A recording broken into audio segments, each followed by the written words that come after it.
Hello.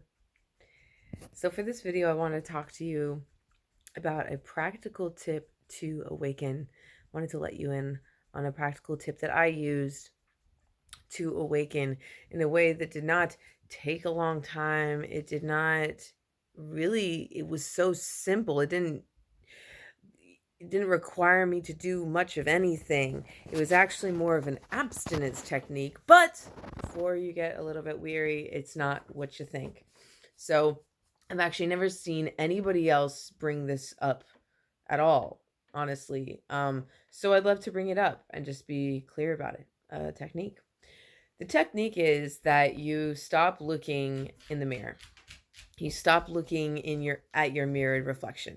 So not just in mirrors, but anywhere, whether it be water that you find. You're not looking for your what you think of as you, that reflection. And even snagging a look in while you're walking by a storefront or something. Nope, no, no, no, no, no windows, no mirrors. You don't look at yourself. You specifically do not look at yourself. And when you pair it with this next thing tell you about, it's really, really powerful. So the next thing I want to tell you about is that you actually employ a certain mantra, and it's the simplest mantra in the world, which is I am.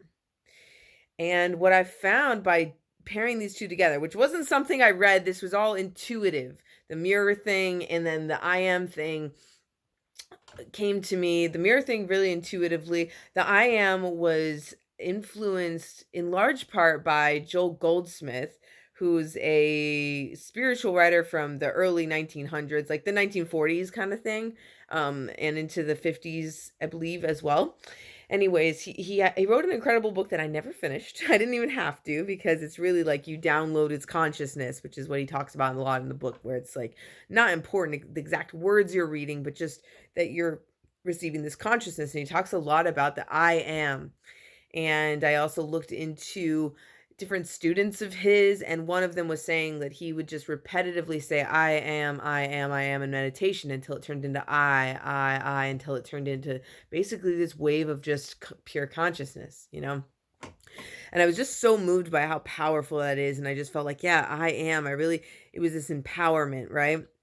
So when I paired that with not looking in the quote unquote mirror, what I found was I would connect within myself and say, I am, I am. And I was literally constantly only saying, I am within myself. If I heard another thought, I would immediately say, I am, and reconnect into my inner being by saying, I am, and just feel myself. And then I wasn't preoccupied with looking in the mirror, because I had a certain obsession with looking in the mirror, not in a way of like, oh, I'm so attractive, but more so like nitpicking everything about myself and almost wanting to look in the mirror and see something else somehow. It's like when you open the fridge thinking that there's going to be something that there wasn't before, you're going to see something that you didn't see before magically. I always thought like, maybe am I pretty today? Am I this today? I was so insecure.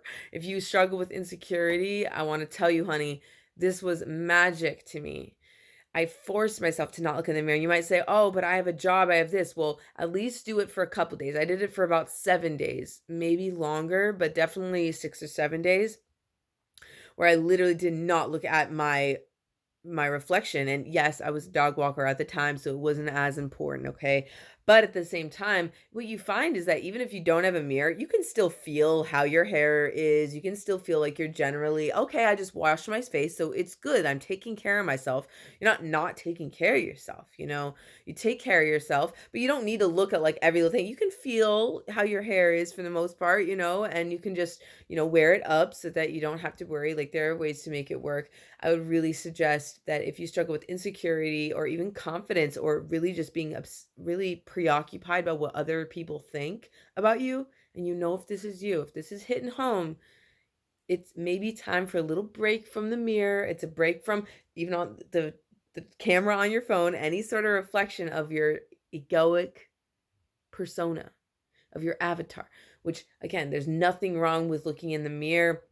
In fact, a lot of people talk about mirror work as on the opposite side of like really getting into the mirror and looking at yourself, which can be really beautiful. For me at the time, before that awakening moment that I had, I really needed to just say, no, no, no, no. What matters is how I feel. What matters is what I'm connecting with. And what matters is that I'm connecting with where I'm at. It allowed me to be so present. Like I was within myself saying, I am, and looking at everything, outside of me, which then I just ended up just connecting that there's nothing outside of me. This is me. I am that. I am that window. I am that dog. I am that person. I am that thing. Like I just felt it within me because I felt the I am, that it's just this energetic frequency, and it's this structure, and it's this entire matrix of existence. I just felt myself become so connected with this that I ended up being able to finally just submit. And I had this experience, which I won't go into now because there's multiple things that I will eventually go into, most likely on this channel. Absolutely. But just for now, I really wanted to share that technique because it could be really game changing for you.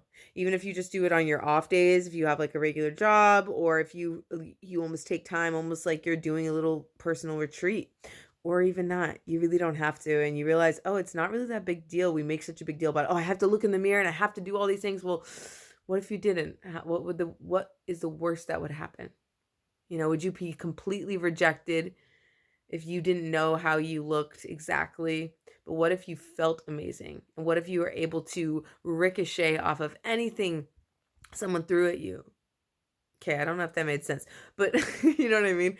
You're able to ricochet joy off of things, and you're more focused on your inner being as opposed to your outer being. So I hope that is a helpful, practical tip, both the not looking at your reflection, although you find out everything is your reflection, right? But not looking at your persona reflection, and then also staying within I am, overriding any thoughts that are coming in, not saying, oh, that's a bad thought, but just choosing where your awareness is going to, the I am.